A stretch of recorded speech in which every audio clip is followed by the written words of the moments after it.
So once you know that someone is having thoughts of suicide, you've asked them directly or they've just come out and said it to you, there's kind of that moment of, oh no, what do I do next? What do I say?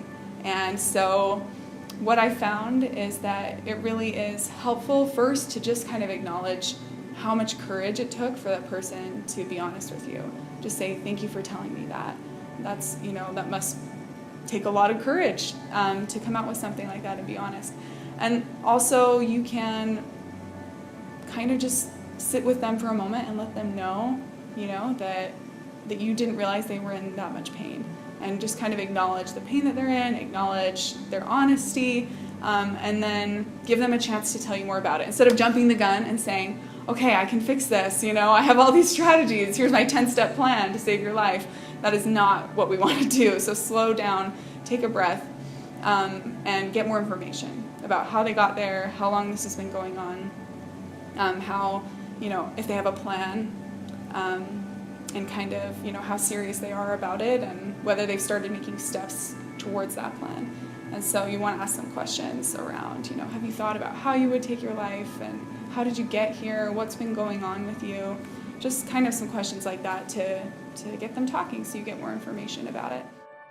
And then it's very important to get them connected to someone, right? So this is too much for you as, friend, a teacher, a family member. It's too much for you to do by yourself.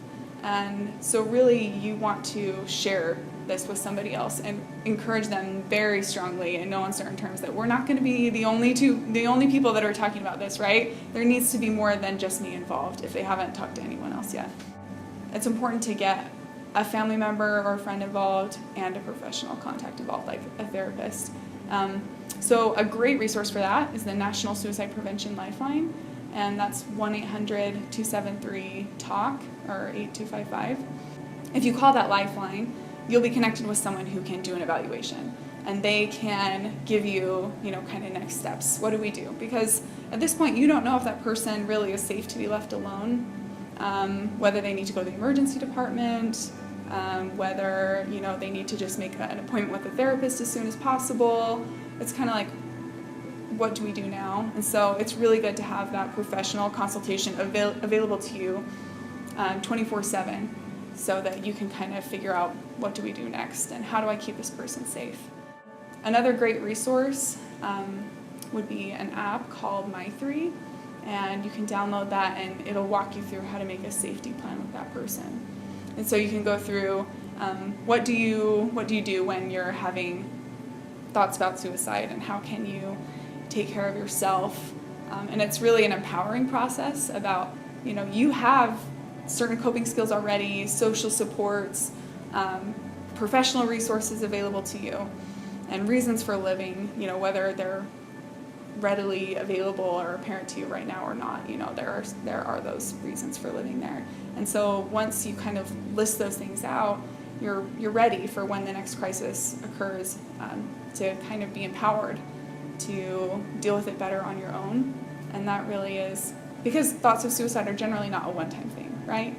And so you want to be prepared to deal with them on an ongoing basis until, they resolve or until you get the right help where they're not as big of an issue anymore.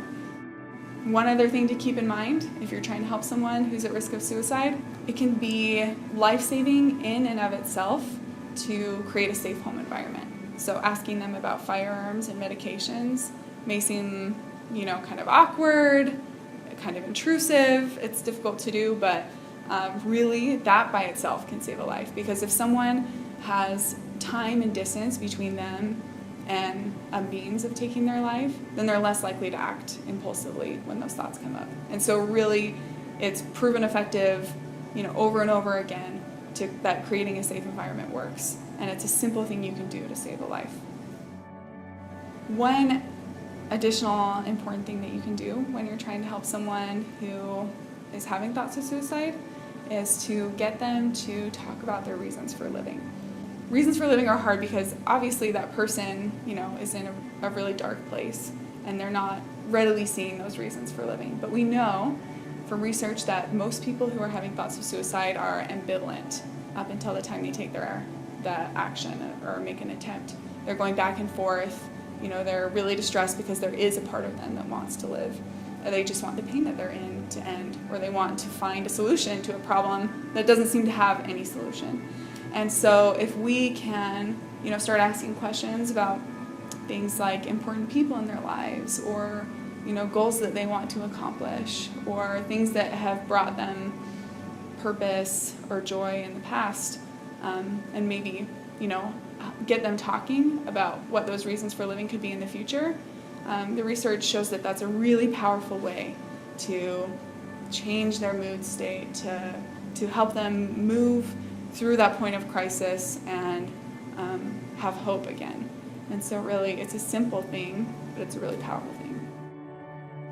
So honestly, a part of it is just showing that person that you care about them. Just, if they've disclosed this really personal, important thing to you, it's important to take the time to listen to them without, becoming over-emotional yourself, and just be there with them physically, for as long as it takes. And sometimes that's the most powerful thing you can do, is just be a physical presence, spend time with them, check up on them after they've had the opportunity to get help, after the immediate crisis has resolved, because it shows that you still care. And often it takes some time and some trial and error to find, help if you're having issues with a mental health condition or if you're in a crisis. It's not going to be resolved immediately, and so checking in on that person is really important.